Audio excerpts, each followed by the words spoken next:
Welcome to episode 224 of Sports Geek. On this week's episode, I chat racket selection and innovation in tennis with Gus Balbontin in the Tennis Lab. Welcome to Sports Geek, the podcast built for sports digital and sports business professionals. And now, here's your host, who looks forward to meeting all listeners in real life, Sean Callanan. Yes, I'm Sean Callanan in the sporting capital of the world, Melbourne, Australia, home of the Australian Open that just recently finished or is in the process of finishing as I record this. You can find me, as always, via email, sean@sportsgeekhq.com, or reach me on all social media channels at Sean Callanan or at SportsGeek to tweet us or hit us up on Instagram. Before I get started with my chat with Gus Balbontin, for those of you who have listened to last week's episode with Ron Seaver, you would have heard that I will be speaking at the National Sports Forum in Las Vegas on Feb 10 and 12. I'm doing a digital to dollars workshop in Las Vegas. If you haven't got your ticket yet to the National Sports Forum, please go grab one.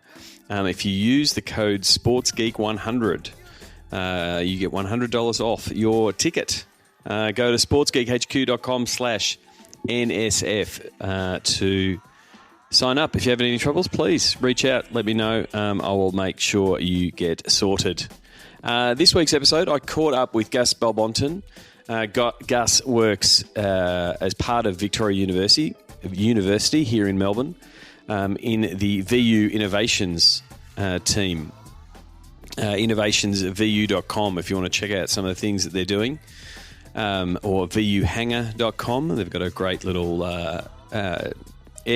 airport container, shipping container that's an office on the campus at Vic Uni, and they're trying to bring startups and innovations to the university life and trying to find new and innovative ways for the university to be part of community and bring some of their knowledge to different parts of the community, which is where the Tennis Lab comes in. Tennislab.com.au is a partnership between Tennis Australia and Vic Uni to look at different ways innovation can help tennis in multiple areas, whether it be coaching, high performance, fan experience, and things like that. So this is my chat with Gus Balbontin in the Tennis Lab at the National Tennis Centre here in Melbourne, Australia.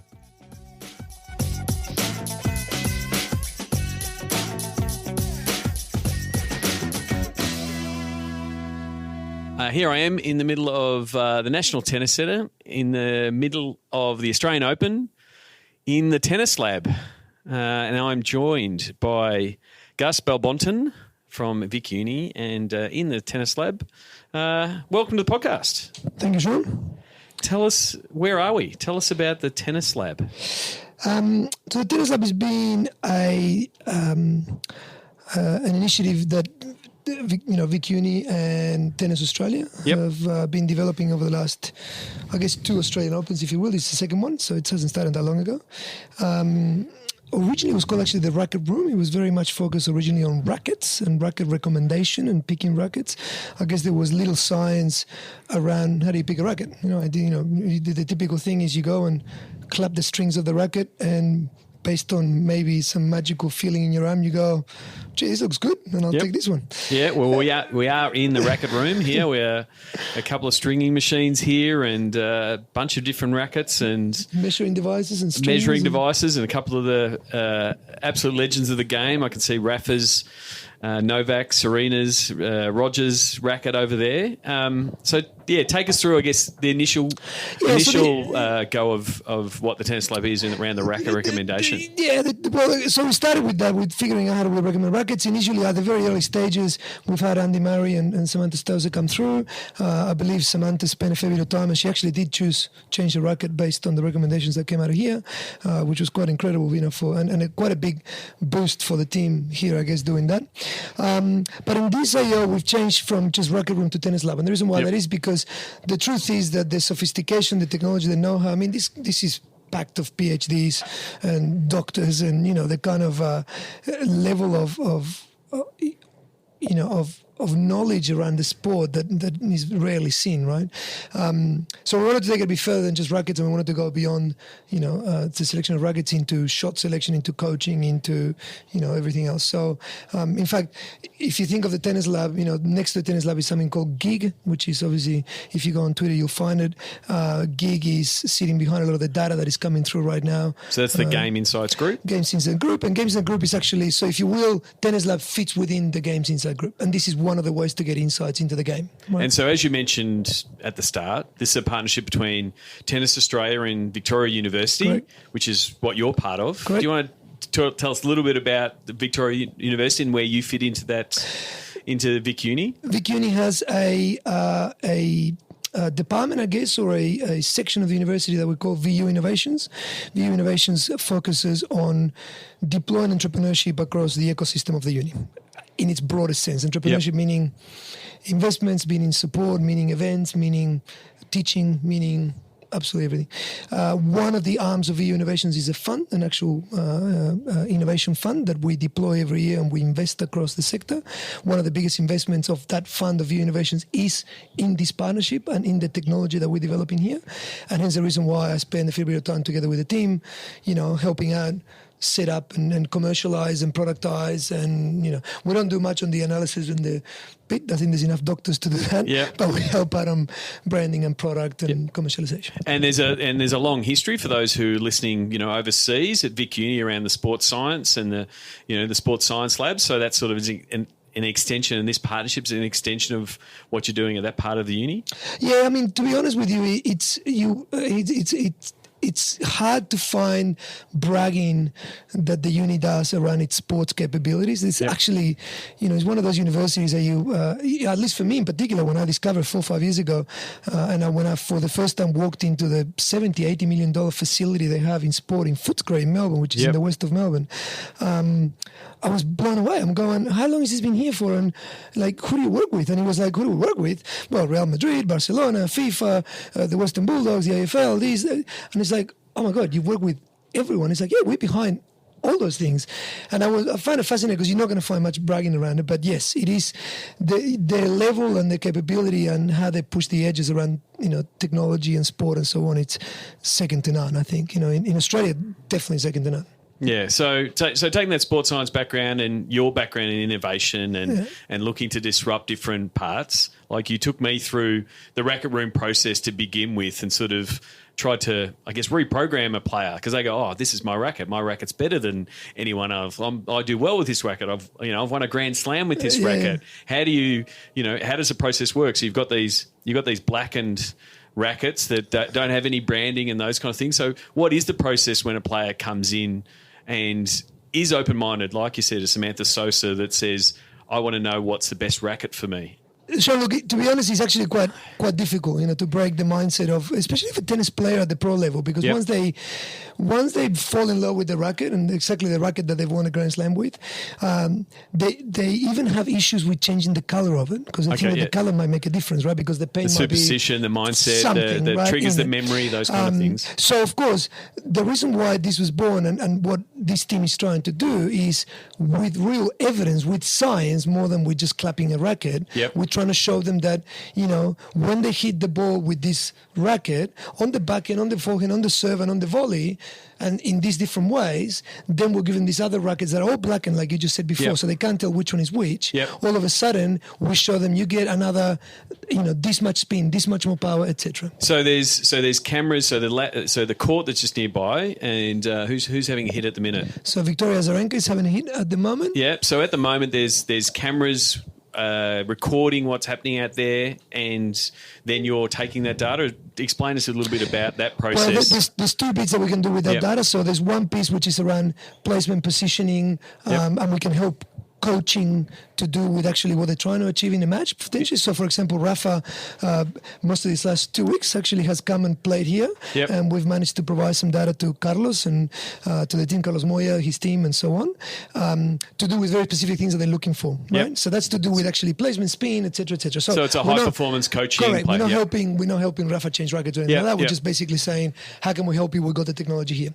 The court is set up almost as if it was main court in the Australian Open. It's got all the technology, the capabilities, etc. to do it, and we've got the same technology behind the scenes to be able to analyze it. Plus, our own algorithms and our own, interjection to do with the data and the outcomes that come out. Yeah, so of that's your PhDs, that's the sports scientists. But they add all the know-how. Yep.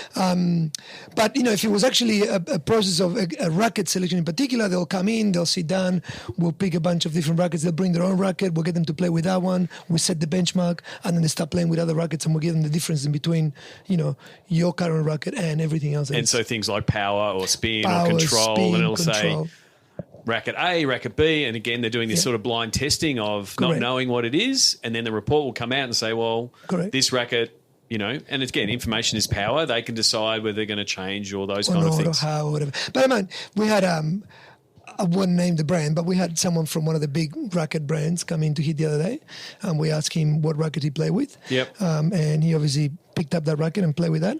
And then we gave him a bunch of others that were black, and they said, which one do you like better? And he picked a different one. And of course, he picked a different brand, not the brand that he represented. And he was like, oh, they make good rackets, clearly. And it's like, well, yeah, they do, right? And we've never looked at those guys. Well, maybe you should pay attention to those guys because, it's very similar to X. So all of a sudden, the surprises, there's always a surprise, right? Even when I did it myself, and I'm not a hot shot or anything like that, but when I did it, I brought my racket and I played, and then I picked up a bunch of other rackets and I played with all of them, and they asked me, which one do you think is going to be the best one? And I said, this one. It turns out that my best racket is Gavrilova's racket. Yeah. Right? So if I was to play tennis now, I should pick. So from a point of view, you've started this as a startup. You've done a minimum viable product effectively with a few different things, and you've iterated a little bit. Do you know where it might end up, or are you still in that phase of where do we take this and the different places it might go? We were just discussing a typical puzzle of innovation of solutions looking for problems rather than problems looking for solutions. And at this stage, this was very much over the last 2 years set up as an R&D lab. Therefore, a solution machine looking for hopefully problems in the market. I mean, of course, you follow a scent. There is a gap in this, there is a gap in that, but you will now need to hone in exactly of where we're going. But the opportunities and the options are large. A lot of the stuff coming out of here and the algorithms that these guys have come up with get into broadcast. A lot of the stuff that comes out of here goes into high performance coaching. A lot of the stuff that comes out of here can go into commercialization, helping people pick better rackets, right? Yep. A lot of the stuff coming out of here can go into injury, detection, and actually, because we can tell that this racket is better than this one when it comes to your arm and the way you play, for example. It can go into commerce, it can go into marketing. I mean, it can go into so many different areas. So to be honest with you, no, we're still in the, oh my God, there's so many opportunities. Yeah. Which one do we go and tackle, I guess? And which is actually a dangerous place to be as a startup, if you will, right? Because we can't eat the entire elephant. We're going to have to pick one or two pieces to focus on. But it is a lot in that sports science space where things are done for a high performance point of view and to help a player excel, or a coaching piece. And then what's a version of that goes to the consumers? What's a version of that, that is a customer experience thing, like you were saying before. Yeah. When the average player wants to pick a new racket, they just go in and they look at the color or the player, and then they're not particularly getting the right racket for the way they play or their height or what they're looking for. And they're the kind of things that maybe you can commercialize or have a great customer experience for picking a racket. That's exactly right. So it's a bit like Formula One, right? It starts at the very top. If we can help Samantha Stosur or Andy Murray or anyone with their game, a lot of the insights and a lot of the learnings that come out of that can eventually filter that all the way to the to everyone that plays tennis in some way, shape, or form. But no, it's true. I mean, there's so many myths as well around. Or not myths, that's probably the wrong word. But there's such a lack of understanding of the importance of a tennis racket in the game of tennis, right? And we, for some reason, completely underestimate it. Most tennis players in the world, it doesn't matter if you're club level or what level you are, the very thing that you use to hit the ball, which is that's the game, right? Yep. We don't pay attention to it. We don't even pay attention to the strings. We buy the racket. The strings are what the racket came with. Yeah. They've been strung for a year. We go and play a match a year on. Our game has changed. Our positioning, our skills have changed. Everything has changed, right? We start missing the ball. We don't know why. And we go, oh, no, I've been missing the ball. Well, let me tell you why. You haven't restrung your racket in so long. Your game has changed since then. You haven't but we don't seem to think that it's the racket. We always kind of think, oh, I was a bit off today. Well, perhaps you went off. Perhaps actually the racket that you've got is not anymore the racket that you should have, right? You've actually evolved. You need another racket now. And do you think there's like opportunities looking at other sports and how they've gone about development of product? You know, golf is a good example of the amount of innovation they've had in that space, and you know what could tennis learn from that and that That's kind exactly of thing. right. Golf is a perfect example. I mean, when we talk about drivers. You know, the level of sophistication around picking a driver and how it fits your body, the way you play, what you're trying to do, etc. It's dramatically different to, you know, the way you do a racket, you know, and that's where we're trying to go. But it can go anywhere. I mean, think about think about cricket bats. Yeah. Think about, you know, badminton. Think about any kind of tennis sport. Think about any other ball game in terms of selecting, you know, even the way we handle balls and we play with balls and the kind of, you know, the ratio of. So we don't do a lot of research in those things, and I think the sport is getting to a point where it's pushing those boundaries. To be able to improve the game yet another level, we need to get into that space. Otherwise, we're not going to get any more movement. You know? Yeah, and then the other part is, you know, pushing that down to a lower level. So, you know, the opportunity potentially, whether it's in the next year or in years to come, that coaches could come into a national tennis centre, whether it's here in Australia, whether it's in New York, or whether it's in Paris, and run through a similar system to get that feedback on their serve or what they're doing on a backhand, that kind of thing. I mean, and that's, I mean, if you think about it, the first iteration, I guess, if you will, the MVP of that, if you go to tennislab.com, you'll find that a lot of the learnings that we've done out of the racket selection process is now available for people to, and it's a fairly rough version of it at this point in time, but you can go from, you know, the overwhelming choice of 120 rackets down to 3 rackets very quickly, just by sharing with us. Just go to tennislab.com.au and fill out the survey, say the type of player you are, say what you prefer, and at least boil down the choices of the... Yeah, and that's not a gimmick. I mean, the information behind that, it's literally the same information that we've gathered from professional players, etc. So exactly what you explained. It's a trickling down of the sophistication at the top end all the way down to everyone gets access to this in some way. And so then the other part, with the partnership with Tennis Australia, being in this R&D space, like, where is the scope of what you're trying to do? Like... Where do you stop and dive in on a particular idea? Well, I guess you're describing the great challenge of a lab, right? Yeah. Is how many moonshots can we take? I guess often it has to do, unfortunately, as awesome as it is to dream up, you know, it has to do with budget sometimes and with constraints and restraints. We are definitely considering a lot of other sports, so definitely it's not something that we, despite the fact that we started with tennis, we definitely know that this capability and this sophistication can apply to lots of different things, as we talked before. So the idea is how far we can go with this and how do we pick our battles and how do we pick the important ones so that we can start, if you will, being commercially viable so that then, you know. And that is the focus. Otherwise, you're just analysing a lot of stuff but coming out with those commercial outcomes, whether it's at the coaching level, consumer facing, brand experience, that kind of thing. That's where the, you know, because otherwise there's a lot of studies. No, we're doing R&D for the sake of R&D, and that's not the game. Well, also we can afford it. I mean, we do know there's companies out there in the world, you know, Googles and Microsofts and whatever, which have deep enough pockets that, you know, you can build up an R&D lab just for the sake of it and you know, chase things that may have an impact in 10, 20, 30 years' time and you don't care. We're a little bit more shorter-term focused. We have to make sure that we find those commercial solutions. So where can so you talked about and then the Game Insight Group. Tell us a little bit about what they've been doing as part of the Tennis Lab. So the Tennis Lab is one part of the Game Insight Group. I guess the gig is the other arm, which actually analyzes a ton of data coming out of, sometimes public information, sometimes coming out of the actual every single match, that gets played at the Australian Open. And a lot of the information, a lot of the data that you see coming through on the broadcasting of the Australian Open is actually information that comes out of Gig, right? It doesn't come Gig branding. That's not what Gig does. I mean, there's a little bit on Twitter and so on that we do, but often it gets picked up by many of the other brands that the Australian Open has, partnerships with, as being information that is valuable to share with the audience, and that's to do with, things like the win predictor or things like, energy expenditure. Often we measure, and you see the commentators sometimes talk about, how much energy this player has spent over the tournament or over this match or whatever in comparison to this other one. We can track movement, change the directions, again, spin, power, all those things as well. So often when the commentators talk about, Rafa's returns have been at about 110 kilometers an hour so far, and in this match today, he's put them up at 130, 140. He's picked up another 20K.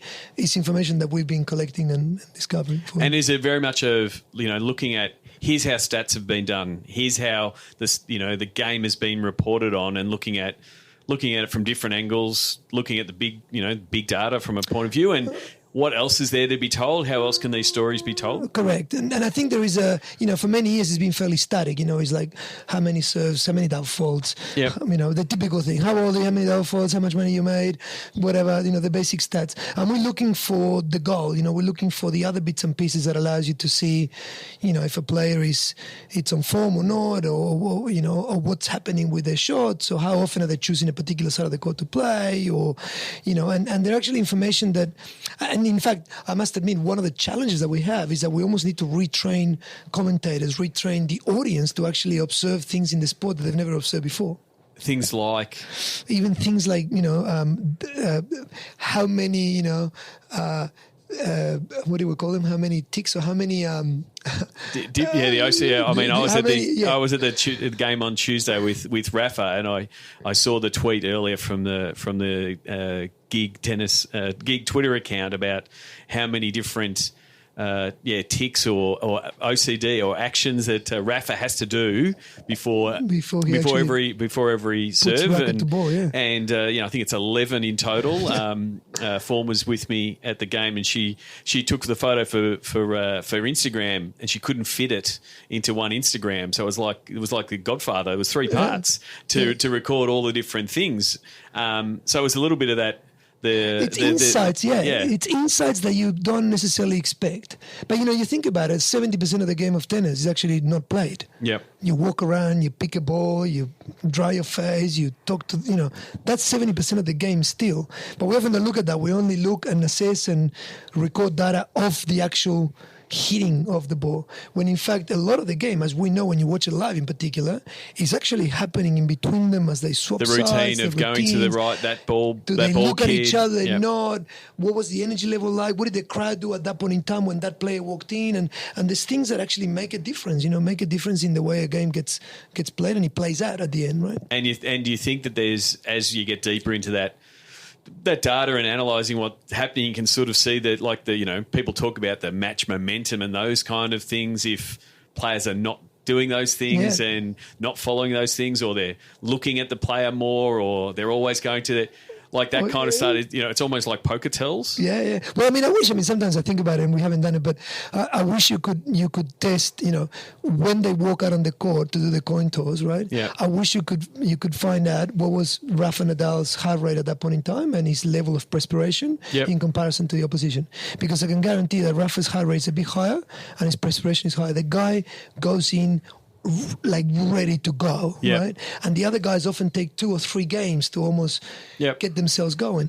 And that alone, if you were to quantify it and find the science behind it, it probably means, like in the worst case, 3 free games to Rafa. Thank you very much. In the best cases, it means a whole set. Done. And that's the balance that, like, broadcasting and coaching, the broadcasters want to bring that kind of insight to the broadcast, but then from a coaching high performance point of view, you don't want your opponent to know that, he's up for the game or he's not up for the game.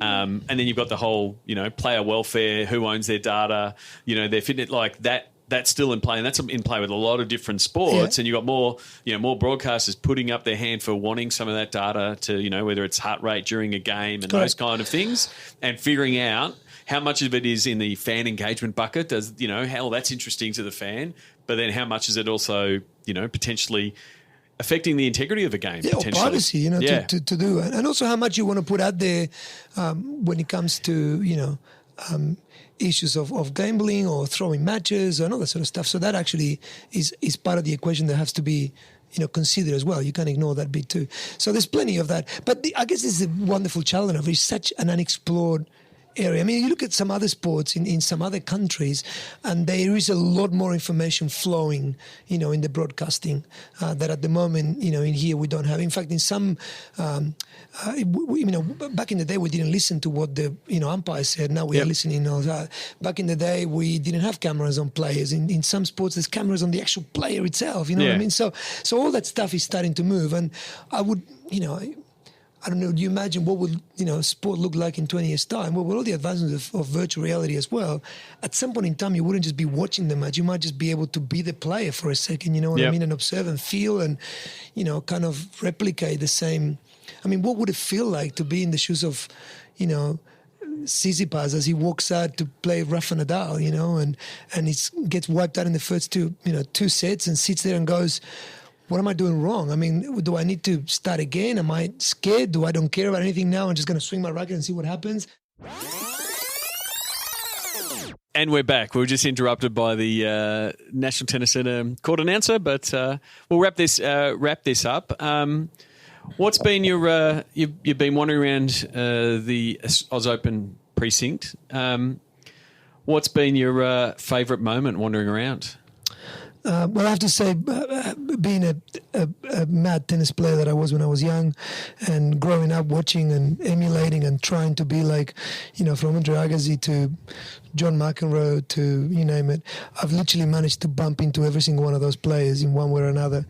And I do have to say that I did not jump out of my skin. I controlled myself and I stayed cool and looked and acted as if I knew them forever. But the truth is, all I wanted to do was, reach over to get a tennis ball and say, can I have your signature, please? Like everybody else. It is amazing to watch, these kind of guys. Amazing to watch the scene of tennis, the level at which these guys, the seriousness they take this. I mean, it's remarkable to watch. They do. This is not just a hobby, I mean, I know, it's hard to say that, but you would imagine when you see them playing, you go, oh my God, you must love this. It's amazing. It's a job. They do take it incredibly seriously. There's not just a player, there's an entourage, and just watching that and seeing it, it truly is amazing. Truly is amazing. So we'll wrap it up. Where can people find out more information about the Tennis Lab and also Vic Uni and VU Innovations? Innovationsvu.com is where you find out more about VU Innovations and what we do there in regards to entrepreneurship and investment and so on with Vic Uni. When it comes to the Tennis Lab, you go to tennislab.com.au to go and pick your racket and start following us and figuring out what we're doing. And when it comes to the Games Insights Group gig, you can follow us on Twitter. Yep. Look for gig. Or you can go to Instagram and find tennislab_TA. Yep. Which is actually where we are posting and starting to grow slowly. And if you've got a question, you can just send Gus a tweet. Your name, Gus Balbontin, on Twitter. At Gus Balbontin. You can find me there on Instagram and we can chat. Thank you very much for inviting me into the racket room. I don't know if I'm going to have a hit up. I don't think I've played tennis. I don't think we're going to get rid of Victoria Azarenka. You think I'm so sorry. Just because she's a pro player and and it's got a final to prepare for, I can't get on? I don't think, unless you want to walk out and just say, excuse me, Victoria, we are... Anyway. All right, thanks a lot, and we'll talk to you soon. New workshops on audience, content, distribution, valuation, and pitch following Sports Geek's Digital to Dollars process. Go to digitaltodollars.com. Thanks again to Gus Balbontin. Gus is available on Twitter, Gus Balbontin, BALBONTIN.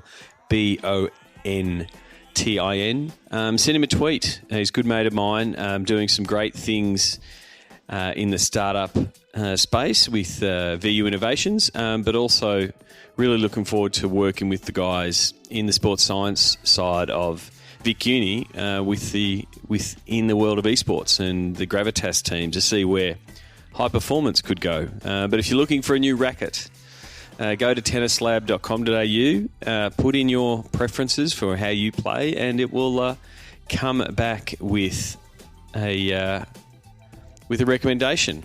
And I do recommend that you check out the Tennis AU Gig account on Twitter for some of the insights that his team came up with over the Australian Open. Just before I go, don't forget I will be at NSF doing a digital to dollars workshop. If you're looking for a means to grow more revenue from what you're doing in the digital world, digital to dollars has been built for you. The process is, if you have not listened before, it's 5 pillars looking at the different areas that your digital output affect, and it all starts with your audience. Knowing your audience is the key piece, getting a deep understanding of what they're doing on social and digital and how they're interacting with you and your brand and how they can interact with sponsors, and looking at different segments that you can sell to your sponsors, not just all of our fans as a large segment. And then the second piece is the piece that we've been doing a lot of work in the last 10 years is helping teams understand the different content titles, strands, franchises, depending on what you want to call it, the different content that you're producing, who you're producing it for, and what outcomes you're looking for. And then once you're producing that content, you look at know your distribution. Where is it getting published? What platforms? What outcomes are coming from what platforms? And that's pretty much what your digital team are doing right now. The next piece is where it starts to get into the commercial proposition and knowing your value and understanding what your rate card will be, what you are going to charge, what you're going to value your efforts at, and how you can start that conversation, have that monetization conversation with your sponsors and tell them what the content you're producing is worth, the branded content piece. And then the last piece is pulling it all together in Know Your Pitch and bringing in the campaign elements alongside the content elements to deliver on the goals that your sponsors want, depending on what they work. And so the first 3 pillars, know your audience, content, distribution, work for any business or athlete. And the value and the pitch is what specifically interests to the sporting world in the way that they can monetize digital. So if you are interested, please go to digitaltodollars.com or send me an email, Sean@sportsgeekhq.com. And talking about athletes, it is early in the season here in Australia as the winter season is kicking in.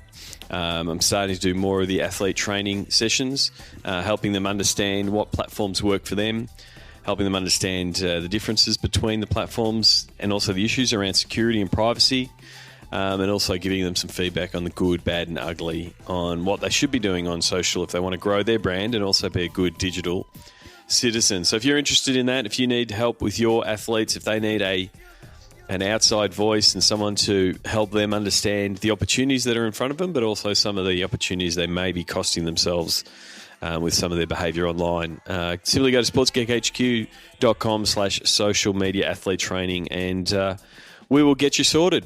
Until then, my name is Sean Callanan. Stay tuned for the Sounds of the Game this week.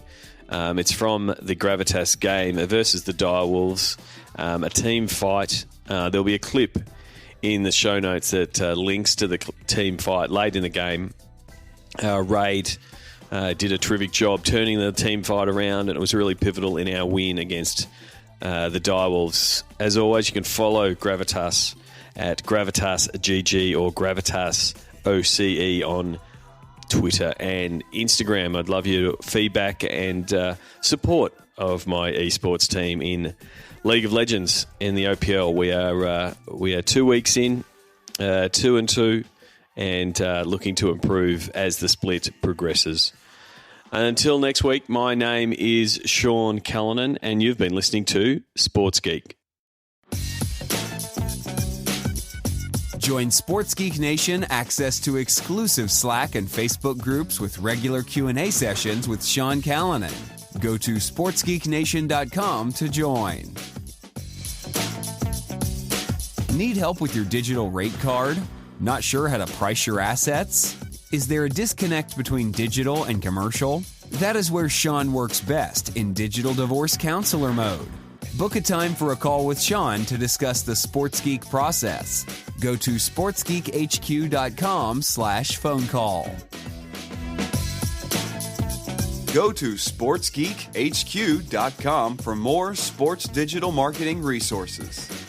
He's rotating. Double bubble goes down. They go for it. Going for it. They caught him. He's taking a ton of damage. Unisov has the stopwatch. He pops it. Here's the engage. Andrew, get back from the left-hand side. Decoy's on low health. He's dead. Pabu gets thrown into the middle of the Direwolves on the backside. Praylis trying to make something happen, but he's clear out of position as well. Direwolves in the middle here. Still 5 of them alive. It's a 5v4 position here. Gravitas now getting collapsed on this 3-man side. They're trying to get a good engage. He's not getting it. Ult comes down. He's on to Pabu, but he gets killed, and so does Corporal. It's 2 down, 3 down for Direwolves, and they're getting cleaned up. Gravitas with the back and forth play, and there's 4 dead, with Unisov escaping with his life. Yeah, but that just might be game, Benji. 30 seconds on anyone already. Mid lane is opened up. Unisov backed out of the fight, trying to get a recall off to try and get his health back to even. But Raid played the team fight to perfection, and now Gravitas...